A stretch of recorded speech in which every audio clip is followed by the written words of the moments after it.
তৃণমূলের মুখপাত্র কুণাল ঘোষ একটি সাংবাদিক সম্মেলন করে বলেছিলেন, উত্তর ২৪ পরগনায় অশোকনগরে ১৫৯ নম্বর বুথের কোনো ভোটারই নাকি নেই। বুথ আছে, তাহলে ভোটাররা গেলেন কোথায়? উনি বলতে চাইছেন তাহলে কি পুরো লিস্টটাই হাওয়া? আর এটি করছেন নির্বাচন কমিশন। কিন্তু পরে যাচাই করা হয়েছে কোনো নামই বাদ যায়নি। কুণাল ঘোষ যে ভুয়ো তথ্য দিয়ে অশোকনগরের মানুষকে এসআইআরের বিরুদ্ধে উত্তেজিত করে তুলেছে তা প্রমাণ করলেন অশোকনগরের আইএসএফ নেতা তাপস ব্যানার্জি।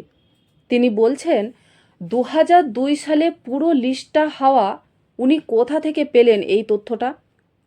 ১৫৯ বুথে এই জিনিস ঘটেনি যে টোটাল বুথের নামই বাদ চলে গেছে। এসআইআর বানচাল করার অপচেষ্টা এর দ্বারা প্রমাণিত। কারো নাম বাদ যাবে না, এটা আশ্বস্ত দিলেন তাপস ব্যানার্জি। উত্তর ২৪ পরগনা জেলার কোনো ক্ষতি হলে সেই দায়িত্ব আমাদের। তাপস ব্যানার্জির ভিডিওটি দেখলেই আপনাদের কাছে পুরোটা খোলসা হয়ে যাবে।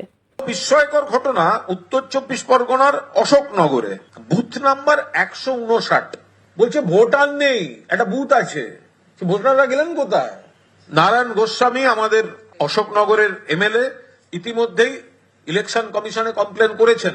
এই ২০০২ শব্দটার মধ্যেও একটা বিরাট কারচুপি ঢুকিয়ে রাখা হয়েছে কিনা তদন্ত দরকার। ১৫৯ বুথ শুনুন, ১৫৯ বুথ হচ্ছে গুমা 1, গুমা ১ নম্বর পঞ্চায়েতের এটা চুরিপাড়া, ঘোষপাড়া, মালিপাড়া ১৫৯ বুথ। এটা হচ্ছে গ্রামের ৮টা পঞ্চায়েতের শেষ বুথ। এই বুথে এই ২০২৫ সালে ৮৪২ জনের নাম। উনি বলছেন ২০০২ সালে পুরো লিস্টটা হাওয়া। উনি কোথা থেকে পেলেন এটা তথ্যটা? উনি পুরোপুরি অশোকনগরের মানুষকে ভুল বোঝানোর চেষ্টা করছেন, একটা এসআইআর নিয়ে মানুষের মধ্যে আতঙ্ক তৈরির চেষ্টা করছেন, উত্তেজনা তৈরি করার